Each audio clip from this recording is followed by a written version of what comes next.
ఈ రోజు ఈ వీడియోలో love me if you dare అనే సినిమా గురించి మాట్లాడుకుందాం. ఆశీష్ వైష్ణవి చైతన్య లీడ్స్ గా అరుణ్ భీమవరపు డైరెక్షన్ లో వచ్చిన రొమాంటిక్ హారర్ మిస్టరీ ఇది. మరి ఈ సినిమా స్టోరీ ఏంటి, అది చూశాక నాకేమనిపించింది అనేది ఇప్పుడు తెలుసుకుందాం పదండి. ముందుగా ఈ సినిమా స్టోరీ ఏంటంటే, ఈ సినిమాలో మన హీరో అర్జున్ ఒక మిత్ బస్టర్ టైప్ యూట్యూబర్ అనమాట. అంటే సమాధానం లేని ప్రశ్నలకి సమాధానాలు వెతుకుతూ ఉంటాడు. అంటే ఎవరైనా ఆ బంగ్లాలో దెయ్యం ఉంది, దాంట్లోకి వెళ్తే అది చంపేస్తుందంటే మనోడు వెంటనే కెమెరా పట్టుకొని లోపలికి వెళ్ళిపోతాడు.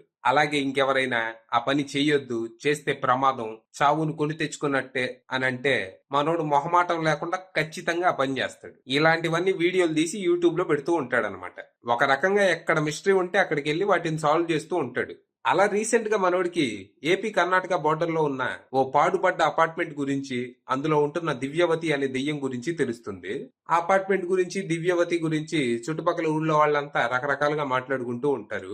దివ్యవతి రోజు బాల్కనీలో కూర్చొని ఏడ్చిద్దని, రాత్రికి తన రూమ్ లో కూర్చొని పాటలు పాడిద్దని, అలాగే తనని చూసిన వాళ్ళని దారుణంగా చంపేసిద్దని ఇలా. అయితే ఇవన్నీ విన్న మన హీరో, ఆహా తనని చూస్తే చంపేసిద్దా, ఇప్పుడు నేను తన వీడియో తీసి యూట్యూబ్ లో పెడితే లక్షల మంది చూస్తారు, వాళ్ళందరినీ చంపేసిద్దా, చూద్దాం. అయినా చూస్తే చంపేసిద్దా అంటున్నారు, అది ఏడుస్తుందని మీకేడ తెలుసురా అనుకుంటూ మనోడు అపార్ట్మెంట్ కి వస్తాడు. అలా వచ్చిన మన హీరోకి షాక్ ఇస్తూ అక్కడ నిజంగానే దివ్యవతి ఉంటది. కానీ మనోడు తెలివిగా తనని చూడ్డు, అంటే చూస్తే చంపేసిద్ది కదా అందుకని. ఇక ఆ తర్వాత దివ్యవతి ఎవరు, అక్కడ ఎందుకుంది, తన కథ ఏంటి అని తెలుసుకునే క్రమంలో మన హీరో ఆ దెయ్యంతో లవ్ లో పడతాడు.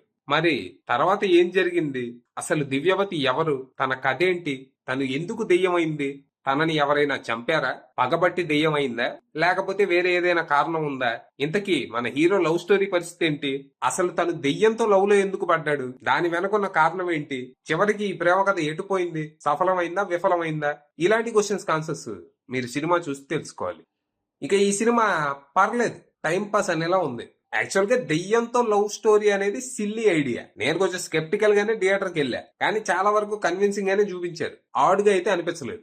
సినిమా స్టార్ట్ అవడం ఒక చిన్న హారర్ స్టోరీతో మొదలైంది. అది ఇంట్రెస్టింగ్ గానే ఉంది. ఈ కథకి మెయిన్ కథకి లింక్ ఎలా పెడతారు అనే క్యూరియాసిటీ క్రియేట్ అయింది. తర్వాత హీరో ఇంట్రడక్షన్, క్యారెక్టర్ ఎస్టాబ్లిష్మెంట్ అన్ని బానే ఉంటాయి. హీరో క్యారెక్టర్ ఇంట్రెస్టింగ్ గా మిస్టీరియస్ గానే ఉన్నా తను అలా ఎందుకున్నాడనేది సరిగ్గా చూపించలేదు.